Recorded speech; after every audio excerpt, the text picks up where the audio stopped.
Hey, what is going on, everyone? It's me, Mr. Mario, and welcome back to another episode of ModChat. In case you do not know, this is a podcast I do here at least monthly in two different forms.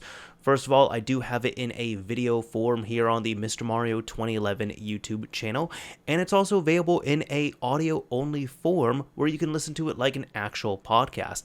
Simply look up ModChat, all one word, on your favorite podcasting app, host, or provider. We're not available on all of them, but we're available on most of the big ones, I would say. Either way, in case you do not know, this is a podcast where I talk about a few topics in the realm of video game modding, typically when it comes to console modding and such on here. It's not necessarily a news show because we really don't break news on here. However, it is something that if you want to get informed and get some opinions and such on here in a kind of laid back way, I guess you can go ahead, watch, listen, and hopefully enjoy yourself. This episode here, I did want to only focus on a few topics and kind of, I guess, have it hyper focused in a way. So I'm not going to have as big of an array of topics as I typically do, but I will probably save that for another episode here, hopefully sooner rather than later. Either way, let's go ahead and get right into this month's topics that are really going to revolve around the PlayStation 4 and PlayStation 5. Now, over on the HackerOne page for PlayStation, there was a new payout awarded to the Flow and a new disclosure here that we were able to get some public insight on. Now, this is not a full disclosure or even really a partial disclosure to the degree that what I mean by that is there's not going to be any code on here that you can find in regards to this exploit. However, we are able to see and glean some details from this, which are pretty interesting, and this does impact the PlayStation 5. So, this was revealed and disclosed here to the public on September 20th, 2022. Now, this is the summary here. It says by PlayStation, but this has been written by the Flow, and it states here, the PlayStation 5 is vulnerable to a previous vulnerability, which easily grants kernel access to an attacker. This vulnerability had been reported by me for the PlayStation 4 2 years ago, when the PlayStation 5 did not yet exist. Thus, this should be considered as a new report and not a duplicate. I was able to use this vulnerability in conjunction with the BDJ exploit chain to gain kernel access. And then you can see this here from FreeBSD for more details. The impact of this being that you can gain kernel access on the PlayStation 5, really showing that the Flow was able to, at this time, jailbreak the PlayStation 4. And this is actually something that I covered a couple of years ago. If anybody is unfamiliar, or if you don't remember, that is all good. I kind of had to refresh my memory here as well too. But this is another use after free leading to arbitrary kernel read-write primitives, which this here is really a kernel exploit that was disclosed by the Flow to PlayStation. And, well, it says here, in conjunction with a WebKit exploit, a fully chained remote attack can be achieved. It is possible to steal, manipulate user data, and you can dump and run pirated games. Now, for anybody who does not know about this, they might be unaware, or they're just not sure what this was, just check this out right here, this comment from the Flow. It says, this report does not include the whole chain, only the kernel exploit. I have chained the kernel exploit with a public WebKit exploit on firmware 6.72, hence I know that it is reachable from WebKit Sandbox. For 7.02, I don't have a WebKit exploit myself. I have obtained a kernel dump from an anonymous person and reverse engineered the affected component and verified that it was still unpatched. Now, this disclosure was different because this one actually has an attachment here called exploit.c, which actually gave us code for this as well, just right here that was publicly available, which was cool to see. But for anybody who's wanting the dots connected here, this here was the exploit that was used to give us the 6.72 and 7.02 jailbreaks, because this was the kernel exploit used at the time.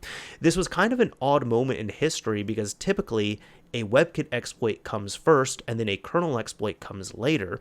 Now at this time it was odd because 6.72, as it states here, did have a public WebKit exploit, but this kernel exploit came out and it worked up to firmware 7.02 at the time for PlayStation 4.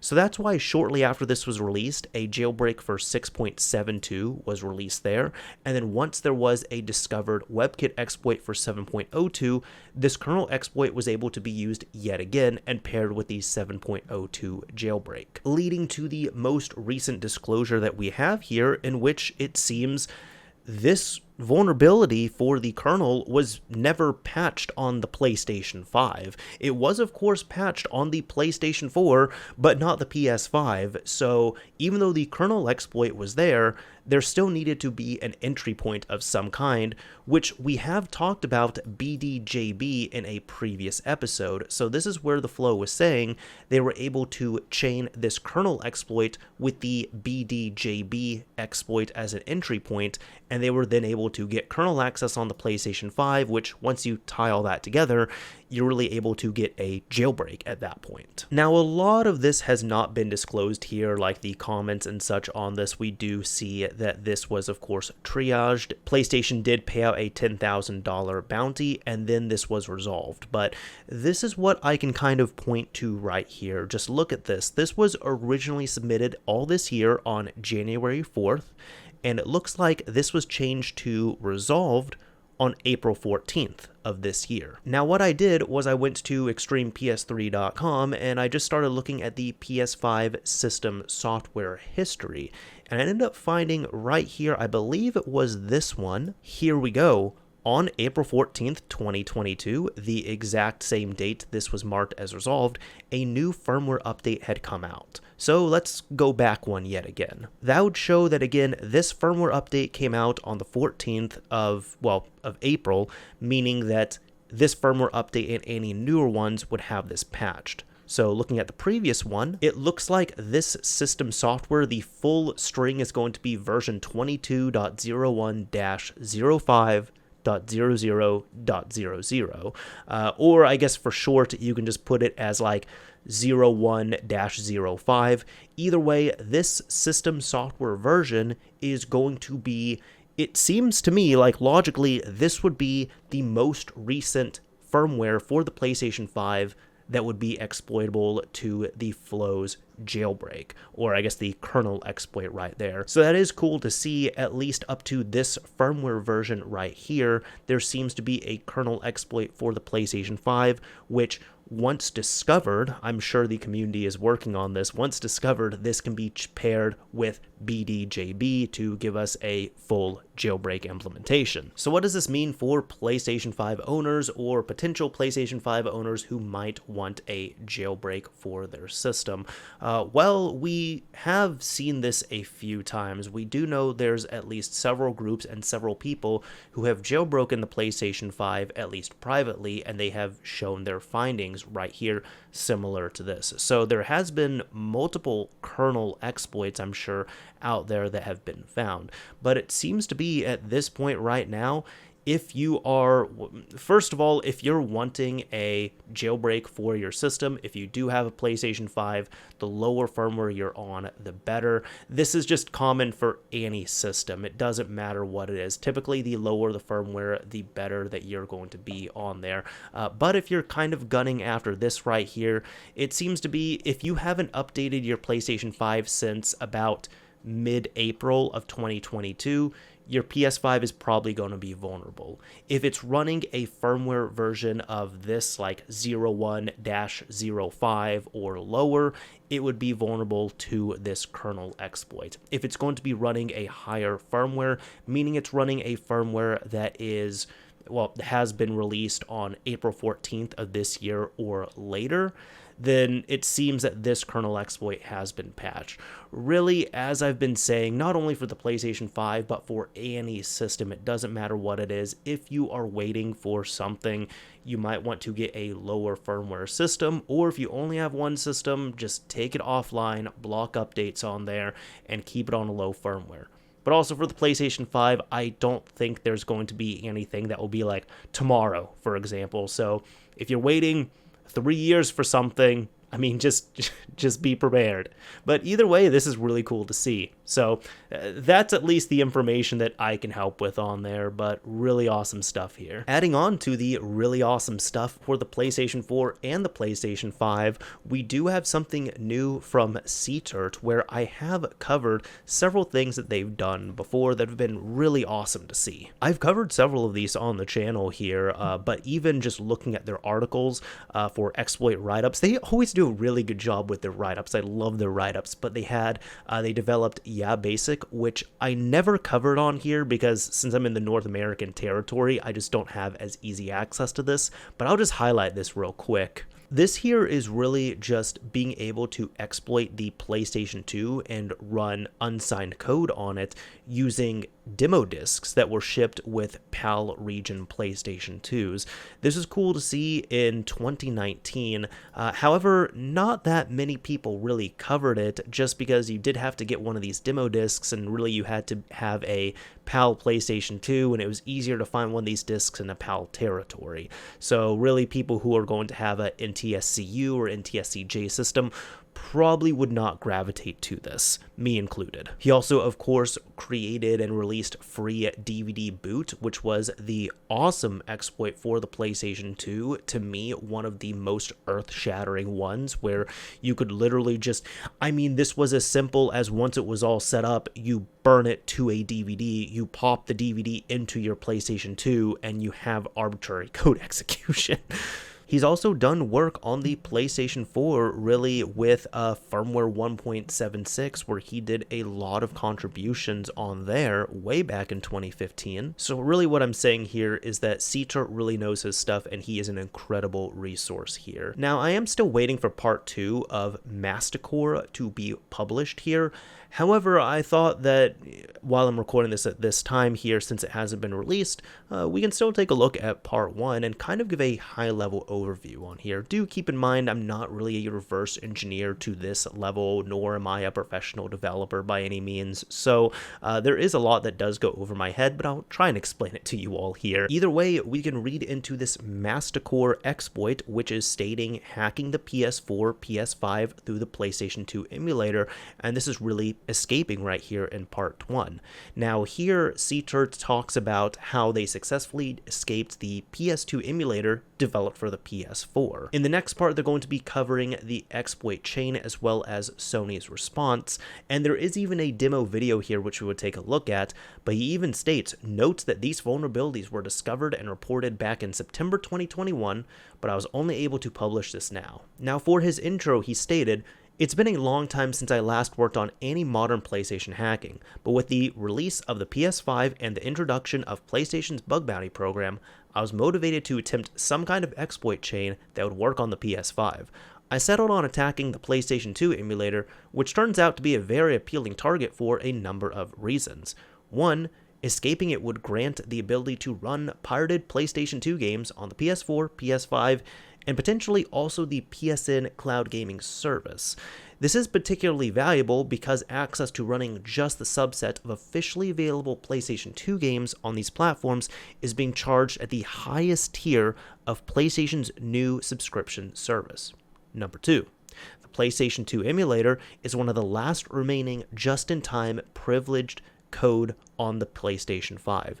Sony aggressively removed just-in-time privilege attack surface from the PlayStation 5, disabling this in both the web browser and the Blu-ray player.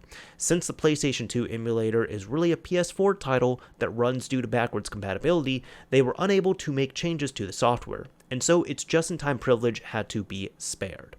Having just-in-time privilege means that fully compromising the emulator, including the compiler code process, would grant the ability to run fully arbitrary native code, not just ROP, on the PS4 and PS5 without the need for a kernel exploit.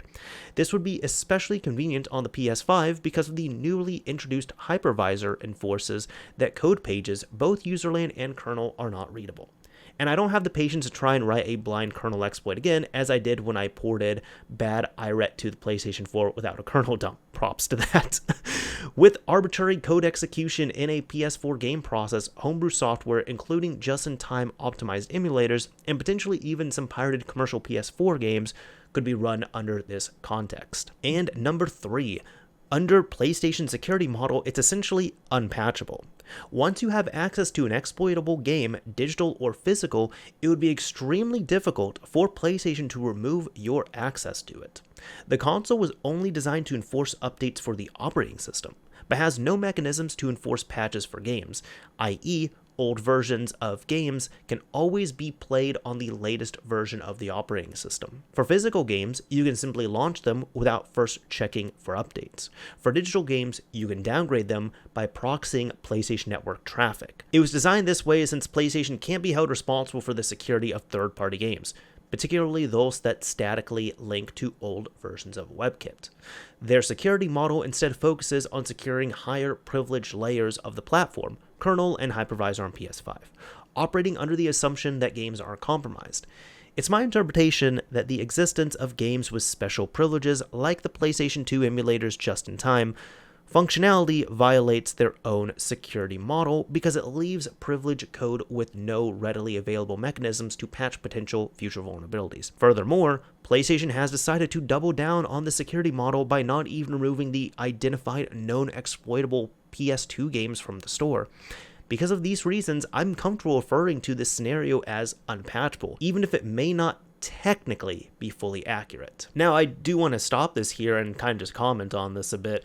First of all, I knew about downgrading firmware, or not firmware, but downgrading the version of a game itself. Like he was saying on here, if you have a physical game, you don't have to run the latest update on it. You can just run the base version off the disk.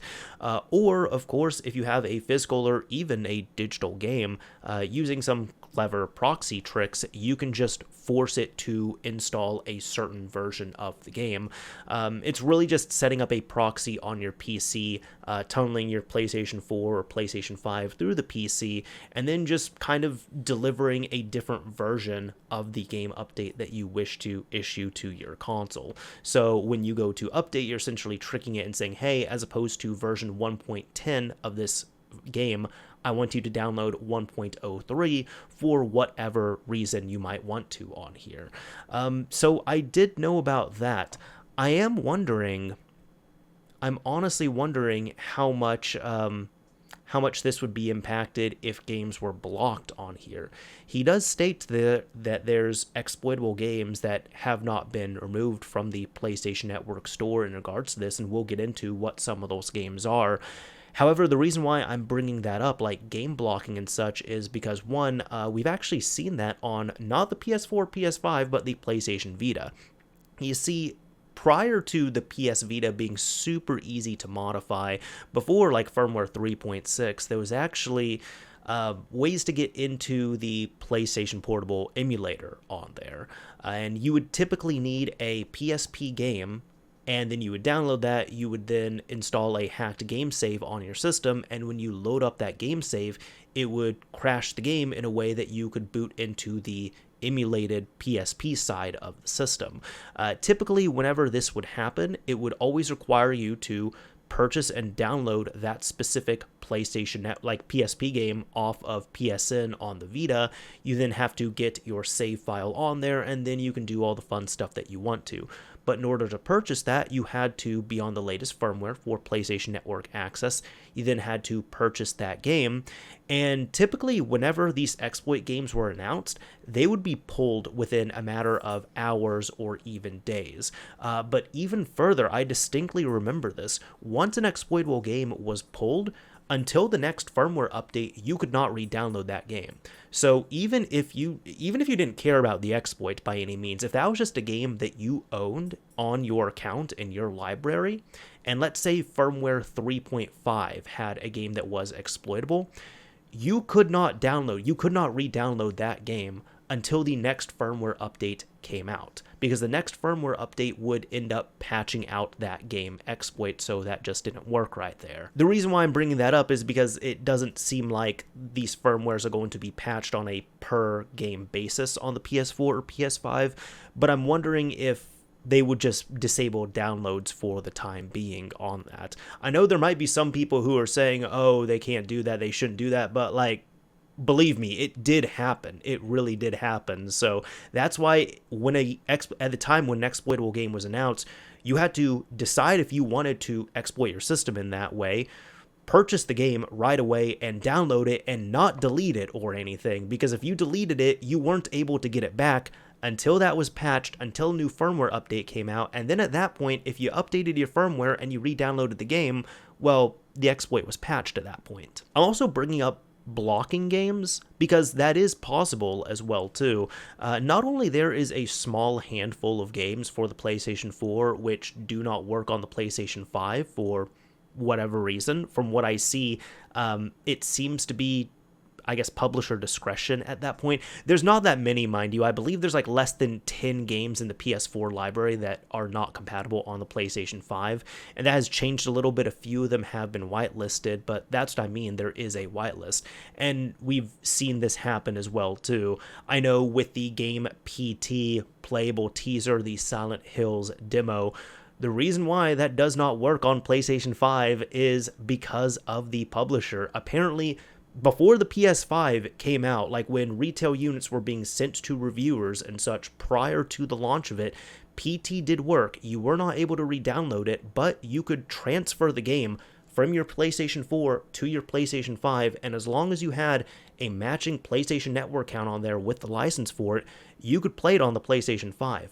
But that game, that individual game, was blocked before the PlayStation 5 ended up being officially released to the world. So that can happen as well too. Like, individual games can be blocked at that level from just not working at all on the PS5. I do wonder if we're going to see that here, but either way, that's just kind of my tangent on this. Let's continue on with this. Now, for the anatomy of the PlayStation 2 emulator, they say that the emulator is divided into two separate processes: the main application process, which is an eboot.bin, and its compiler child process, which is PS2 emu compiler.self. The kernel assigns each of these processes different privileges, implemented by checking the result of a couple of functions that are here on screen, and it says the compiler can write code and the application can execute code. The check used to be implemented incorrectly, and the browser application process on PS4 firmware 1.76 could create both writable mappings and executable mappings. But nowadays, we would need to control both processes in order to be able to produce fully arbitrary code,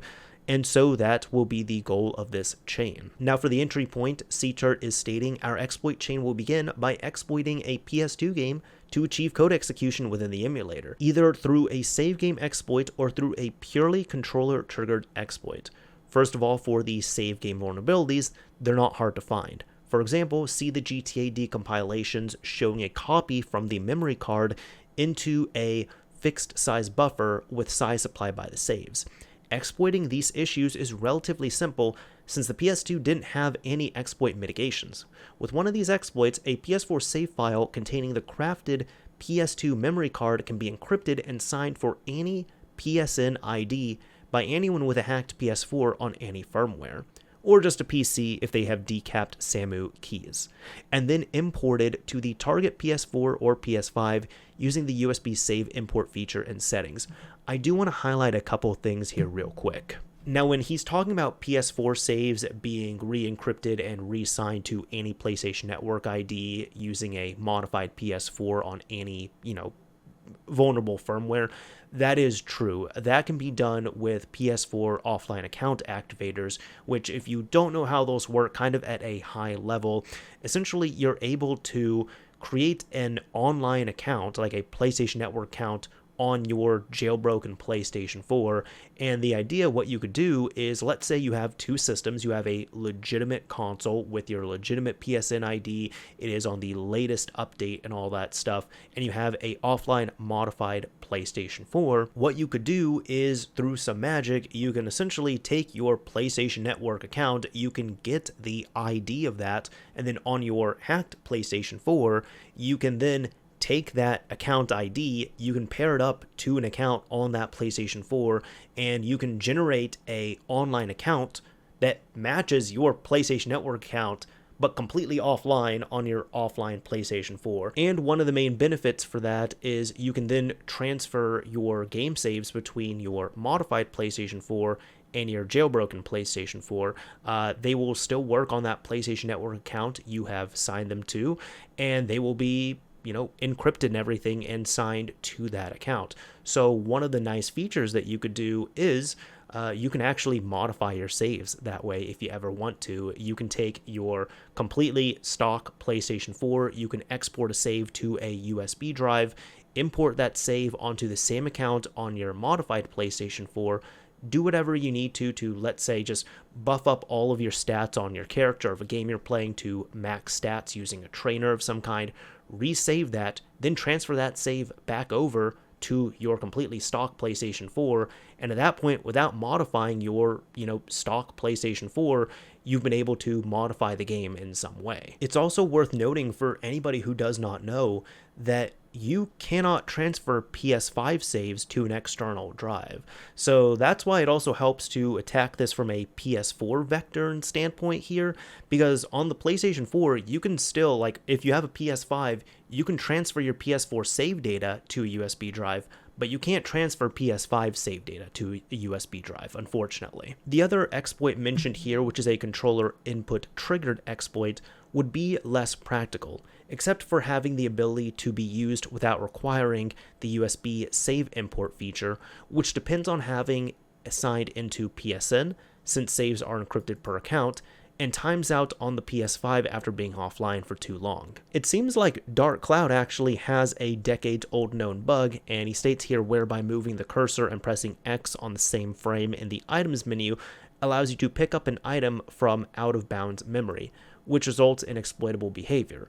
But sadly, it only received a digital PS4 release, not a physical PS4 disc release, so it doesn't help remove our PSN requirement.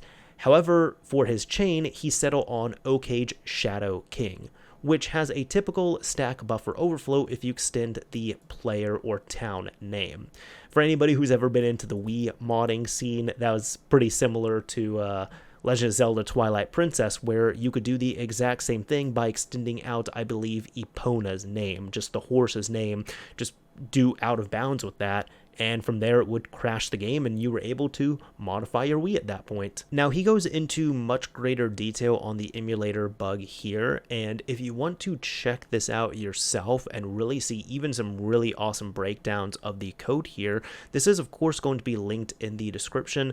I am going to come to the end here kind of just to keep this still higher level, but in it he kind of does a nice summary here where he's saying the summary of route to ROP, where first of all for primitive 1, the initial bug, writing to cdvd S status register repeatedly overflows the S status buffer.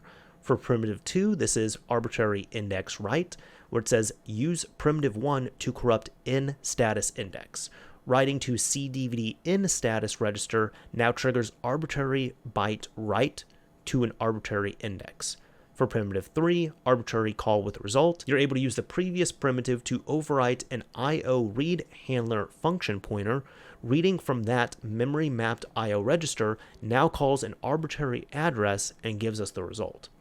For primitive number 4, to defeat the eBoots ASLR, use primitive 3, but only partial pointer overwrite the address, redirecting it to the function's return instruction. That primitive will now return us an address within the eBoot. And finally, primitive 5, arbitrary call with arbitrary argument, you're able to go back and use primitive 2 to overwrite an IO write handler function pointer. Writing to that memory mapped IO register now calls an arbitrary address with controlled ESI register. Then to use them like so, 1, you use primitive 4 to leak an eBoot pointer, which we'll use in subsequent steps to locate gadgets within the eBoot's executable section. Number 2, you use primitive 3 to call a stack pointer disclosure gadget and get the result. Number 3, you create the initial ROP chain, just a stack pivot to the main ROP chain, and use primitive 2 to write it to some free space within the eBoot's data section so that its address will fit within 32 bytes. Number 4, you construct a main ROP chain.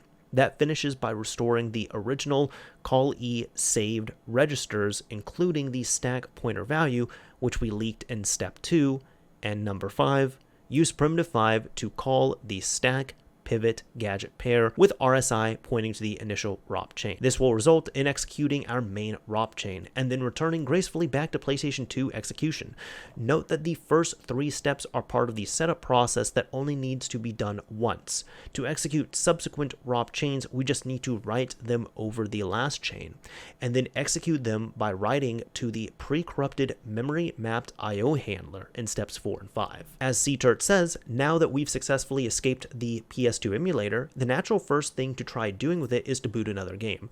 There are a few options for retrieving an external game file. First of all, bundling it within the save file initially seems like the obvious choice.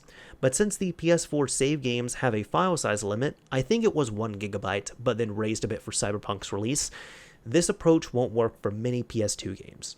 Or you could possibly also copy games off USB storage by manually porting over a USB and FAT implementation, since mount.sys calls are restricted, like I did with my native Game Boy emulator proof of concept for the PS4 1.76 WebKit and just-in-time exploit. Or what we're going to see right here, I chose to just upload the desired game to the console over the local network on each run. My rudimentary proof of concept without any compression and over Wi-Fi takes almost 20 minutes for a 1.3 GB game like Klonoa 2, but this could surely be improved. Now let's go ahead and just see this right here. He does have a video, and let's blow this up on screen. So I'm going to have this video playing here, and I also just want to state, if anybody watching this is concerned about the frame rate and choppiness on this, there's nothing wrong with the performance on here. I'm sure the performance is just fine. However, this is recorded on CTurt's screen from what I see, like his computer screen. He's just doing a screen capture, and he's also playing this over, I guess, the Remote Play app from what I can see. So either way, this is about 2.5 minutes, but what he does here is he starts up Oakage Shadow King on his PlayStation 4. Looks like, of course, it is a PlayStation 2 game. And let's see what happens. So it's running. Seems just be doing all the initial stuff a game would do here when booting up. Now he's going to press the start button. He's going to restore a game, which is just loading a game here. And here we go. The first step. You see this. That means the exploit has run, because it's now stating here pretty quickly, I might add, waiting to receive disk image file. So this is what he has directed the exploit to do. He even shares here on the write-up, once the ISO file is somewhere accessible on the file system, it was just a case of locating the emulator's code responsible for opening the disk file, which is typically in app0/images/disk01.iso, and then setting a breakpoint, then using the exploit to call it with a different path here. So now that we have that covered, let's see what he does. He brings up bash right here, and he ends up just running some code right here, which is essentially saying he's pointing this to his PlayStation 4. This is this should be the PS4 IP address over port 9023, and he is pointing this over to Klonoa2.iso.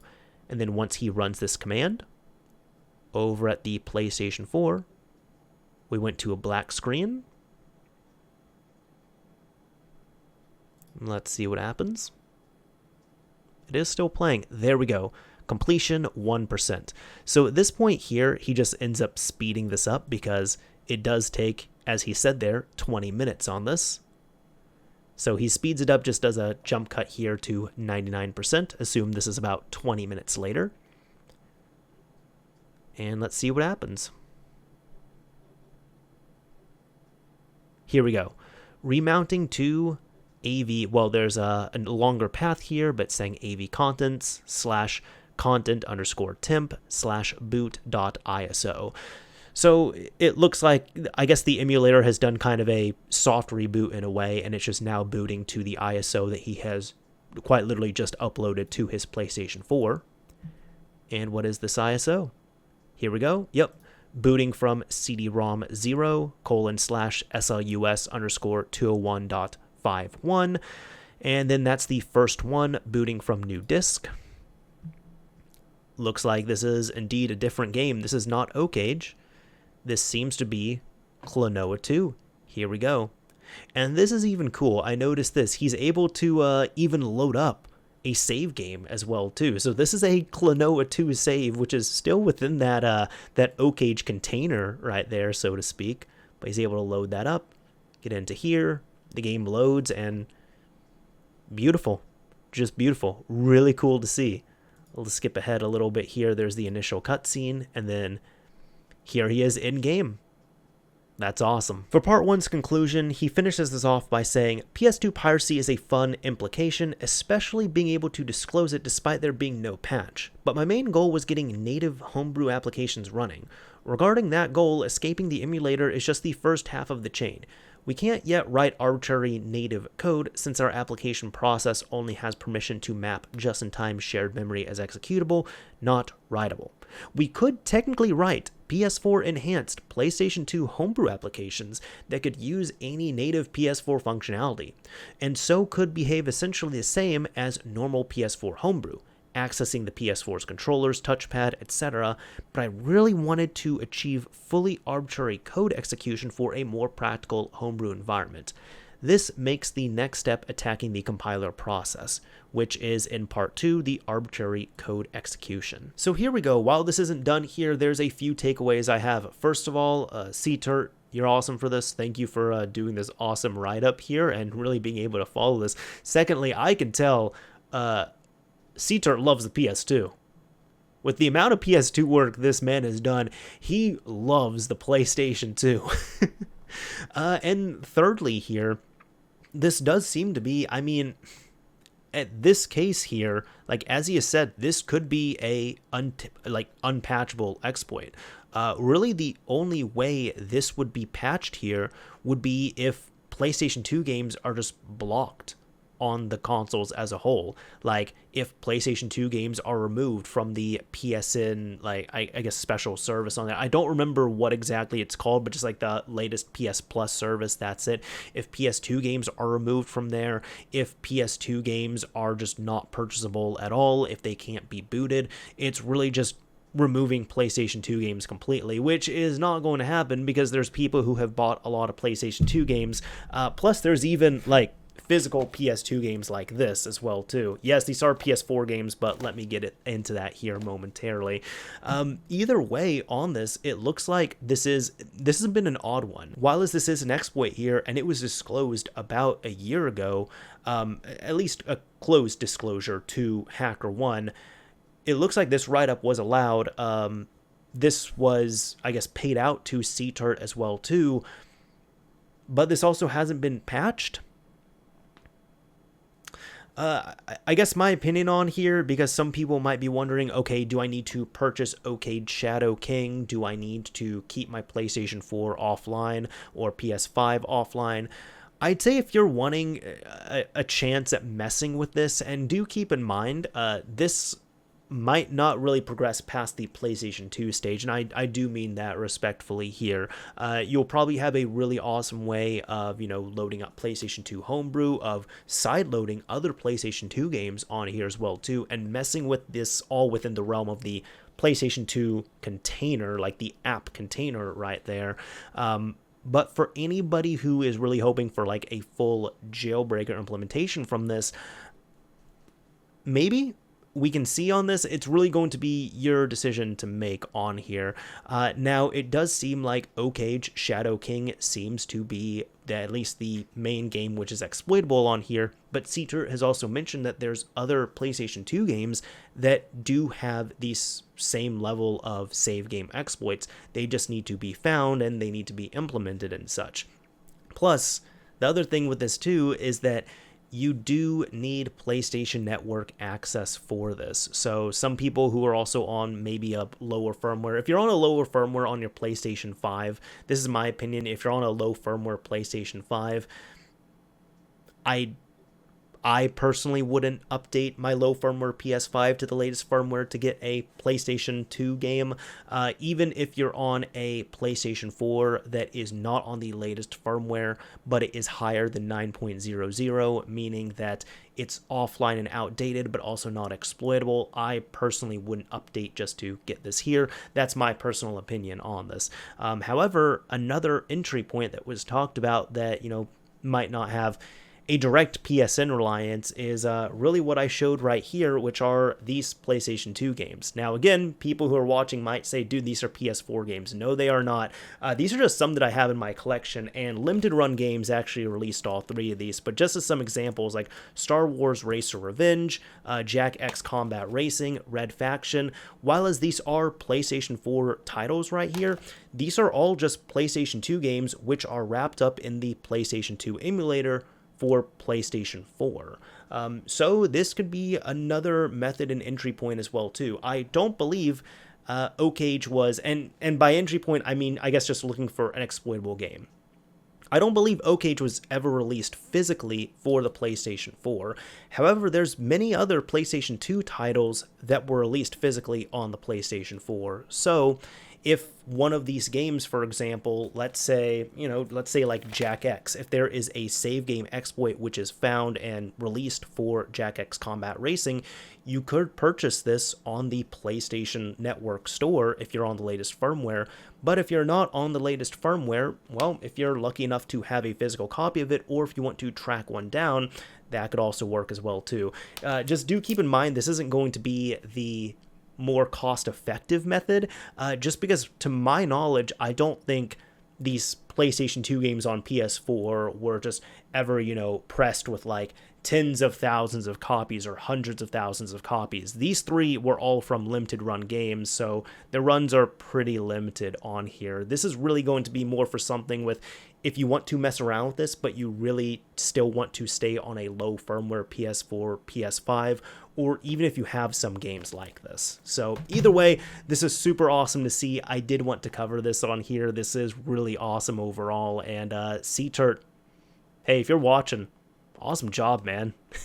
Great job. Now for my final topic here. Yeah, that's why I only really covered 2 things on this episode, because I knew it was going to take a while. But for my final topic here, I typically like to pick something maybe kind of sort of related to or relatable to the world of modding that I find cool, awesome, funny, odd, maybe a mixture of everything here.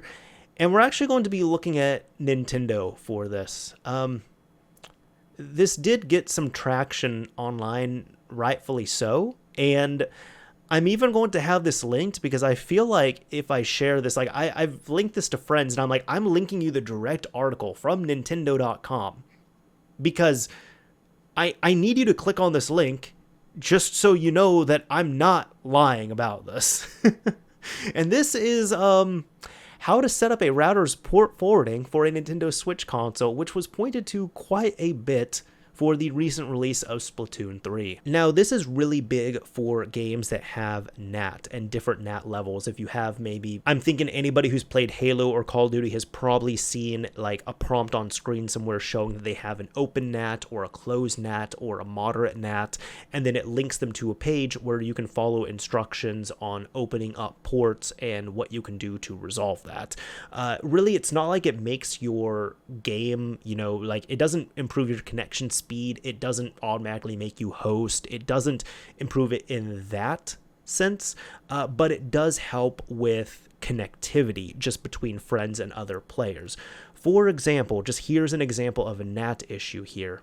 If let's say you are trying to play with a friend and every time they invite you to a game, you can't join for some reason, but every time you invite them to a game, they're able to join you with no issue. That is a NAT issue between one of you two there. So it would help where you could go into, the person who's having the issue could go into the router and open up the specified ports needed to resolve that issue. With all that being said, this page was highlighted quite a bit because of the recent release of Splatoon 3, and this looks good enough so far, right? It says in this article, you'll learn how to forward network ports to a Nintendo Switch console. While Nintendo provides this information for our customers' use, it is up to each consumer to determine what security needs they have for their own networks, and to decide how to best configure their network settings to meet those needs. The following steps are general steps that apply to most routers. If you need specific instructions for your router, please contact the manufacturer of the router for further assistance. So this just shows what you can do, on a PC or your smart device. You're going to have to get some network information.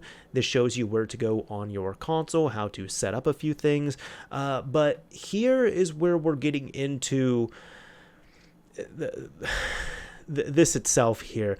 On a PC or smart device, 1, access your router settings. 2, locate the port forwarding settings. While the location will vary from router to router, it will typically be located in an area titled Firewall, Virtual Server, Security, or Applications and Gaming. 3, when asked for an application name, you can enter any word, Nintendo Switch, etc. 4, within the port range, enter the starting point and the ending point to forward. For the Nintendo Switch console, this is port 1 through 65,530. They want you to open up. They want you to open up every single port all over UDP for your Switch console.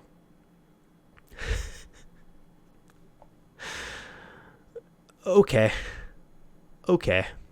For reference, I mean, just 1, this is bad practice, not good to do. So no, this is not helpful, actually. And number 2, for a game like, let's say, the Call of Duty example here, it's not going to be nearly as liberal about it. Like, just looking at this is the official Activision support and, ports used and such that you can open or forward on here. For Call of Duty Vanguard on Xbox, for TCP, you open up port 3074. For UDP, there's a few ports that you open. There's a handful of ports. You don't open all of them, you open a few of them here, which is how it should be. This was just...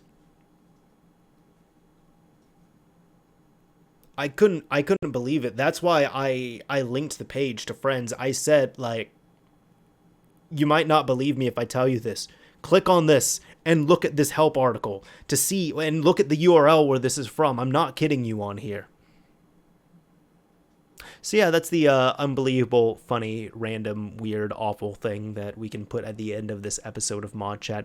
Now that you've made it to the end of this episode, I hope that you have enjoyed it. I hope you had some fun listening, watching along. I hope you even got to learn something as well too, because learning is always something good.